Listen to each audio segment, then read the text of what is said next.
That guitar tone, oh my god, how lovely is that?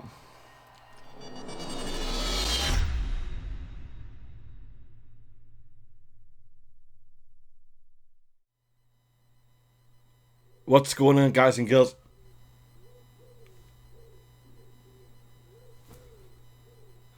Be right back. Closing the windows. Birds.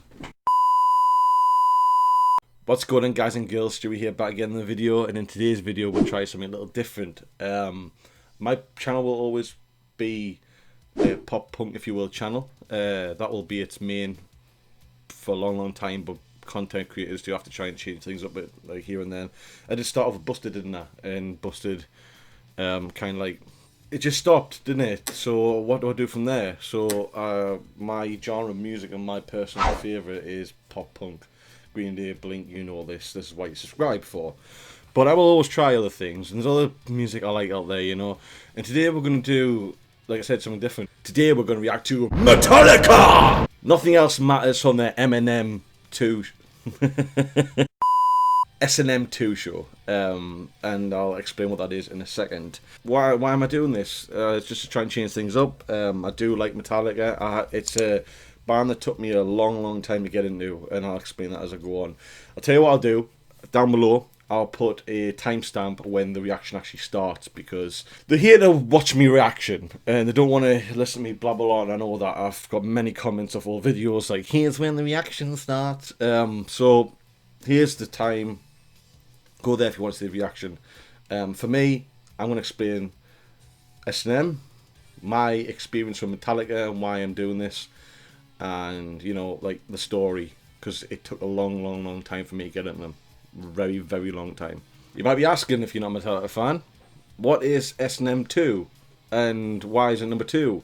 Well, 20 years ago, there was an album came out by Metallica called S&M, which is the first one, obviously, and it was recorded in 1999 at the Berkeley Community Center, with the San Francisco Symphony, and the S&M stands for Symphony and Metallica, because it's like classical music hits metal. And it's such a weird concept. I know other bands have done it before as well, but this is the first time I've heard it. Not all in 1999, I'll tell you when I did hear it, but it's just a weird concept, but it works. It really does. I went back and listened to S&M, this album, the first one in 1999 that came out, and it's so good. I love it so much. It's just so different, and the classical music, and you'll probably hear this in this video, makes it like a movie, if you will. It makes everything so dramatic in the song than it already was with you know, metal tone guitars and stuff like that, you know. So it's such a weird concept, but it fucking works, believe me, and I love it for that reason. So that's what S&M is. It's Symphony Metallica stands for. It's the San Francisco Symphony with Metallica, you know, a bit of classical music with heavy metal. I always heard Metallica when I was younger, when I got into the likes of rock, if you will. Obviously, Enter Sandman, everyone knows that song. That's the most popular song. When everyone hears Metallica and they don't really know them, Enter Sandman comes up in the mind. Then this song that I'm reacting to, Nothing Else Matters, as well. They're the two popular ones, if you will. I heard them songs when I was younger, but I never really fell in love with them. I remember playing Enter Sandman on Rock Band, of all games.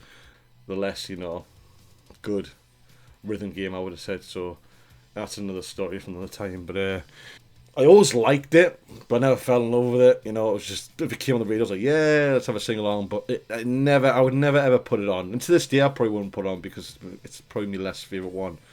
I appreciate what it did for them and how popular it actually is, but it's my less favourite song by Metallica. I think, for me, bands release music and the overplayed stuff that got them popular, I get bored of very fast, because you hear it a lot, if you know what I mean. And that's even with Green Day. There's a lot of Green Day songs that are being released. I'm like, I'm bored with that now. Apart from Basket Case, because that's just a bell of a tune. My uncle loved Metallica. He is the kind of guy who likes all genre of music, Mum and Dad used to go over, I used to go over and have, a few drinks through the night, they would. And, I would chill out with them. Couldn't drink back then. And they all just listened to, the general stuff your parents listened to, like 70s, 80s, maybe a bit of 90s stuff. But sometimes you used to stick Metallica on. And my dad was like, I don't know why you like this shit. And this is when I got into rock. In like 2000, early 2000s. Especially when Green Day did American Idiot, is when I fell in love with rock in general. But pop punk is at its best. But and yeah, he used to put Metallica on, and Into Sandman used to come on all the time. Nothing Else Matters. I think I got him more into it because I started listening to I think my mate was listening to Master of Puppets a lot, so I started listening to Master of Puppets, and that's one of the top tunes ever by Metallica. I think it is the most popular one by Metallica fans. And I think I got him in the Master Puppets, I think, that song. I think he started listening to that a bit more because of me. But anyway, so yeah, he gave me the S&M CD just to have a listen to when I go home and have this weird concept of metal meets classical music or symphony, if you will. And yeah, I thought it was very different, but it still didn't grab me. Still didn't get us. I still didn't fell over Metallica. I don't know what it was back then. Maybe it was just me, the pop punk guy that I am today. But back then I had a brainwave where that's all I listened to, nothing else. But I don't know. So yeah, that happened back then. Then in 2013, 2014ish, Ben, my drummer in my band now. Back then he wasn't. We're just friends. I went over. We used to go over on a Sunday and have a few drinks and stuff before I used to go on a late shift. And he was obsessed with Guitar Hero. We got the old Xbox 360 out, all Guitar Heroes, and he went and bought Metallica. And this is where I kind of started to listen to Metallica more, and songs I never listened to because they were playing them and I had no choice. And I kind of started, getting into it a little bit. And I remember walking away from there, falling in love with Sad But True. That's when I fell in love with that song specifically. I remember the time coming home and going, I like that song. I started listening to it. And then they got engaged and had an engagement party. I don't know when. And their engagement party was just like rock music. It wasn't just, your general... From what I remember, it wasn't your general chart music. They had rock music on a lot. And they put Whiskey in a Jar, their cover of Whiskey in the Jar from their album Garage Inc., well, the DJ put it on for them, and wow, I'll never forget listening to that because, and then you go back and listen to the original, and it was just dog shit. It's one of these covers that, I don't know, it's just so, there's a lot of covers, not a lot, but there's quite a few covers that I always will think they're better than the originals, which is quite, a hard thing to say these days because a lot of people are like, no, the original will always be better. But for me, there's a lot of covers out there. And maybe, actually, that's a good idea probably for a future video. My favourite, I don't know, my top 10 favourite covers, which are better than the original. Something like that. Anyway, I will always say that Metallica's version of Whiskey in the Jar is the better than the original, and it's one of the best covers of all time, for my opinion. And I fell in love with that. I came home listening to that all the time. And, as you hear the trend, you hear more songs, and it starts to... it starts to eat away at Metallica, and I was getting more and more into them, if you will. But guess what?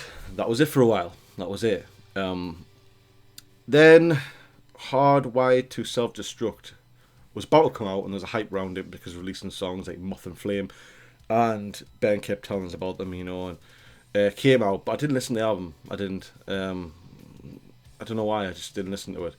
And I don't know what happened at this point. I remember getting quite back into Minecraft on my Xbox One, and I remember my ex used to go out to work. I used to finish night shift, but I used to stay up for the day, and I used to think, how can I stay up for the day? So I used to play games, so then I get a good night's sleep and get back to my normal sleeping pattern. But as I was playing Minecraft, I used to always have to watch something or listen to something in the background, just, two things done at once. That's just something about it. I still do it this day. And Um, I started listening to Metallica live footage from their Hardwired to Self-Destruct tour, the tour they did straight off the album, and I started appreciating it so much. This is where my respect and the love for Metallica came in. I thought, yes, I do like this band. I really fucking do. I really want to see them. I really want to see them. And yeah, I used to just binge watch full concerts in stadiums of Metallica from that tour. When James Hetfield had shorter hair, because I always had long hair with like a motorbike tash at the moment. Yeah, and I just fell in love with them, and I respect them highly now. I am not a metal lover by all means. Metal is quite a big genre. It's like every genre is different. You have your brand of that genre, but then it goes off in different, stages. This is metal, hardcore metal. This is that. And I'm not a big lover of metal. I'm not a metal fan. I never will be. I don't think. Like the likes of Slipknot, that's a certain type of metal. But I like a few songs of Slipknot, but I'll never fall in love with them. I know I won't because I don't know, something about it I don't like. But with Metallica, I think everything just works for me. And the one main reason I think of is because it's not that heavy than you think it is. It's got heavy music, guitars. Lars is, he's been denied. He's been criticised in the past for just not sloppy drums, but just boring drums. But I don't mind it. He's got a really good sound or tone out them drums, if you will. But I think it's because I don't scream. And I've always had back in the day when people was, do you like metal? When I was younger, it was like, no, because everyone just screams. And then I realised Metallica don't scream. James Hetfield has a husky voice, but he doesn't scream. He doesn't. He might here and there, I don't know. But from what I've listened to, I cannot count at any point in any song that I like that he screams. Period. He's just got a really nice tone voice for the music style they play, and it works. And that's just oh, it's so good. This, like I said, this is where the respect and the love came in. And I still to this day need to see them. They did come to it in England last year, but I couldn't get the time off work. And I would have loved to went to see them in Manchester or London. I think I did another show somewhere, but I missed out on that because it was like midweek shows, from what I remember. Anyway, so yeah, that's where we respect them when Metallica came in. Right now, I love them. There's a lot of songs I like. I even recently bought Guitar Hero Metallica, like I was talking about before, in the lockdown, because I was getting so bored. I want to play Guitar Hero again. Guitar Hero 3 will always be my favourite, but I want to play Metallica because actually I haven't played it for so long. And I love them for what they are. I really do. My respect for them is, they earn my respect later in life, which is better than never, isn't it? But so that's the story, and that's why that's where I got respect for them, what S&M is all about.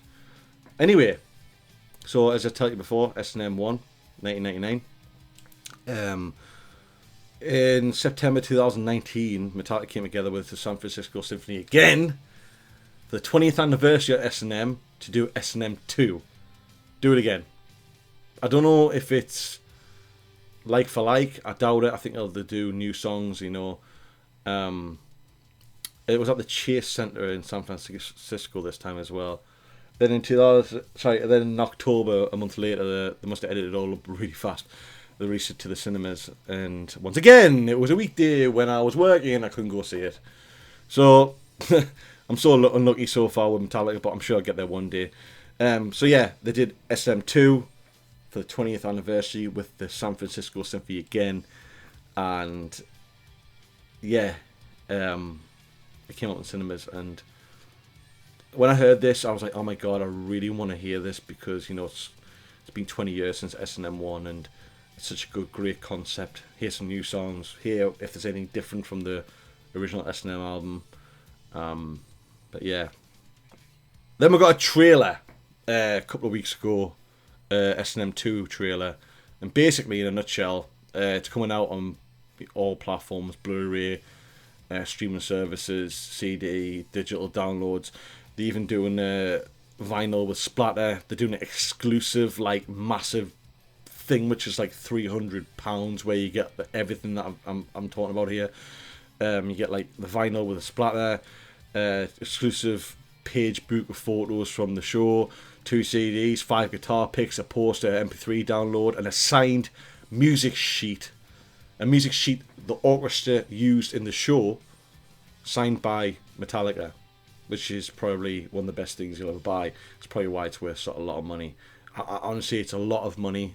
I'm not a massive Metallica fan to buy anything like that. I can't afford anything like that.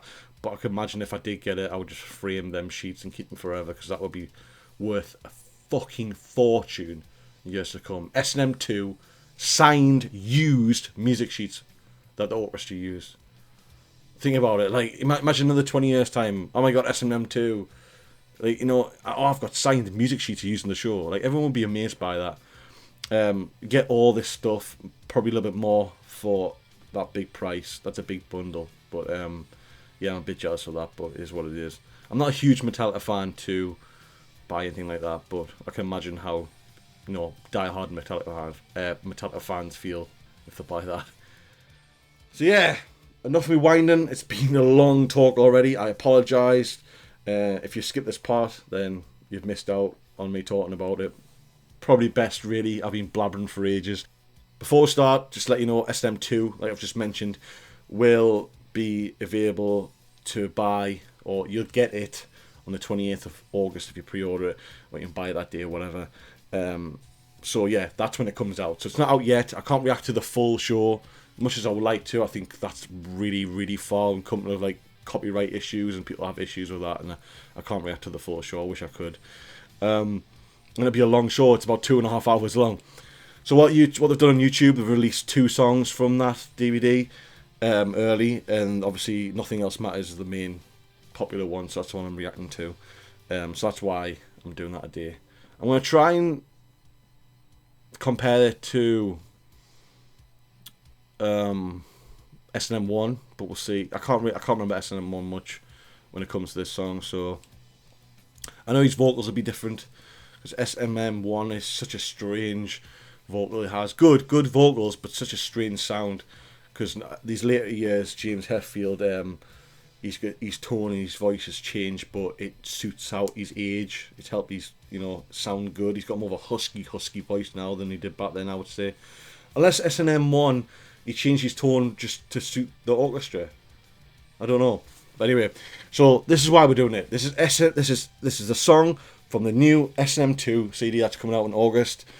Nothing Else Matters by Metallica and the San Francisco Symphony.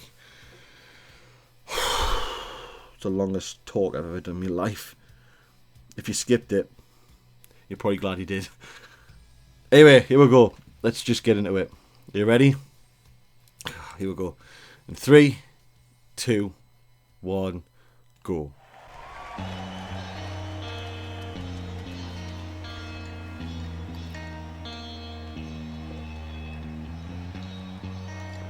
Quite weird seeing Kirk use a Strat.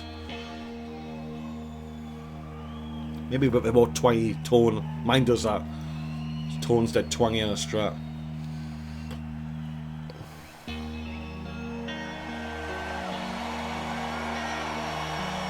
You'll hear the crowd.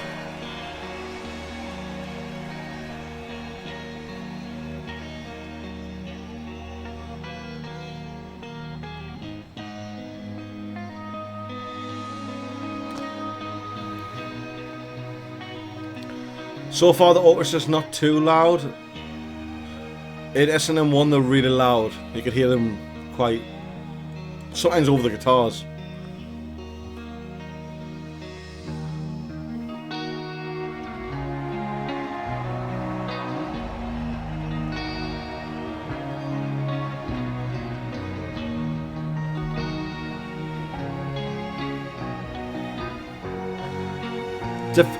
Be interesting to hear James sing.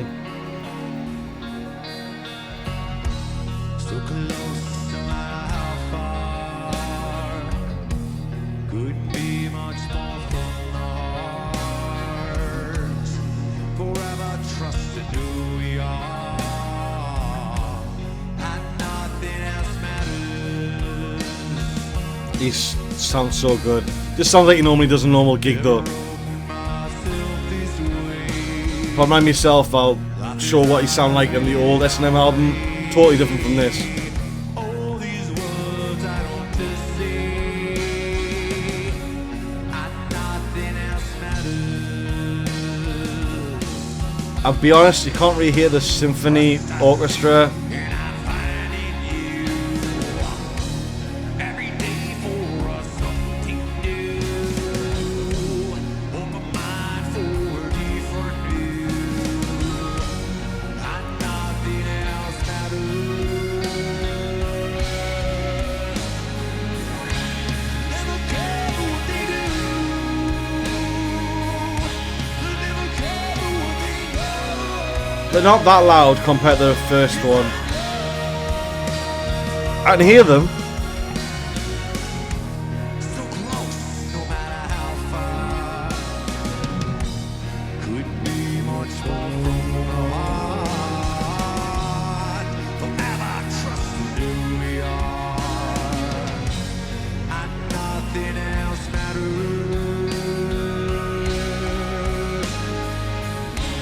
Never care what they do. Never care what they go.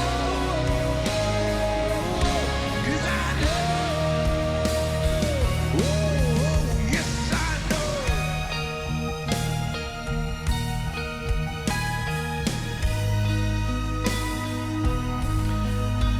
I don't know.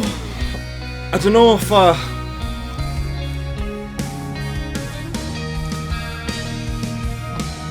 like how quiet they are compared to S&M1.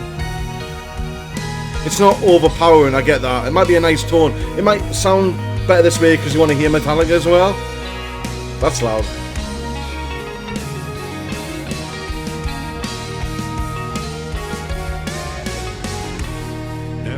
I could fall asleep with this. Just so calm.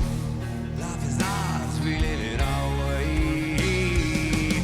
All these words I want to say, and nothing else matters.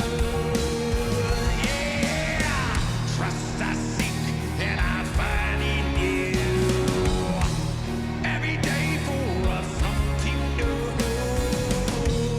Open mind for I love it though. I'm buying it instantly. I do love it. I do love the sound of both of it mixed together. It's just fantastic. Dramatic, like you're hearing a film.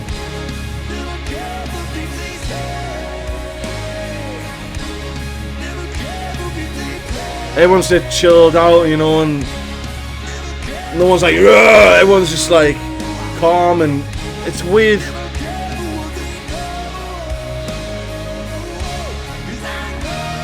Such a unique concept, isn't it?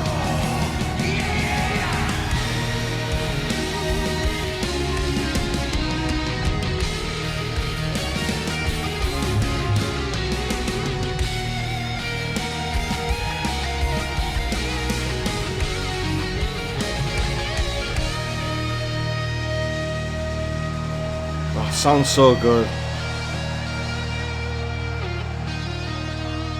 Maybe I do. Yeah, I might. Like how quiet the orchestra is this time. You can hear James's guitar so much better. forever trusting who we are.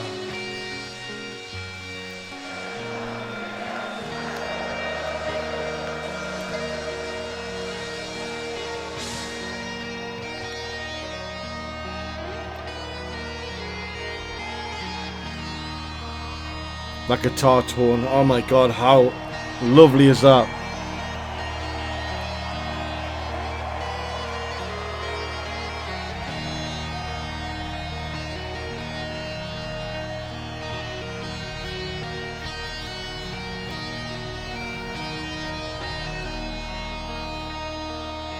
I love it. I do really like it. It's just a unique sound. Just, yeah, it's definitely. There I go. Yeah, that's it. And the other one was All Within My Hands. Yeah, that was the other one that released. So if anyone wants to check that out, go check that out. Yeah, it's S&M1 is definitely louder in the like terms of the orchestra. Maybe in the place it wasn't, but for the mix they've put for this DVD, definitely louder. But I quite like it because I did find, well, I can't really hear the guitars very well. You know, James, you can hear James's voice very well in the first album. But I don't know if I liked how you couldn't hear the guitars. I know it's hard one. It's hard one because you pick the whole concept is about the orchestra. So do you pick? You want to hear the orchestra more, or do you want to hear Metallica more? I don't know, but I think that's a good mix. But that's another thing. If you don't hear the orchestra as much, then it hasn't got that massive impact. Like, whoa, this sounds really good because it's just nice and chilled out. Then again, Nothing Else Matters is a very, very slow song, calm song. So maybe we'll need to listen to a song like my favorite, like The Memory Remains, or maybe something like Wherever I May Roam, like something that has a bit more of a hard hitting sound. Maybe the orchestra will, boom, match that, or even better, you know, give it a bit more oomph to it. I don't know, but I do like it. I really do. I could fall asleep with that so easy, so calm, so nice, and I do like the orchestra's, you know, take on it. It just makes things more dynamic and dramatic as well. It's just a nice mix. So yeah. Sorry, side note, I forgot to say. This is what I was talking about, how S&M1 and SM2, where James's voice sounds different. This is S&M1. Trust I seek and I find it low. And this is S&M2. Trust I seek and I find in you. You know what? Maybe James changed his tone. I don't know. Maybe changed his tone to suit S&M1. Maybe just his tone's totally changed over the years, and he sounds more. He's an older man, so you know, he sounds different. I don't know, but both sound just as good, so I'm happy. I'm really looking forward to it. I am buying the Blu-ray without a doubt. I'm not going for any other package. I might buy a T-shirt. I don't know. I haven't got a Metallica T-shirt, but I do like it. So if you're a Metallica fan, if you like this sort of thing, go buy it. Go pre-order it. 28th of August it comes out. Really good. So that's it, guys. Thanks for watching. I know it's a bit different. Maybe you might not watch it. I don't know.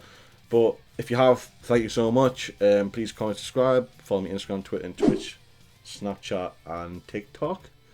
That's all my links. Description bar below, as always. And I'll catch you guys in another one. I'm working on the Green Day video, which is coming up next week. And it's probably going to be the longest Green Day video I've probably ever done. And put a lot of work into it. So please come check it out. Hit that subscribe button if you're new. And put the notifications on, and it'll tell you when that goes live. Here's a clue, if you're a Green Day fan. It's about the infamous, if you will, trilogy album, Uno, Dos, and Tre. That's all I'm going to say, though. Thank you, everybody, so much for watching, and I'll catch you all in the next episode, which I'll just tell you is Green Day.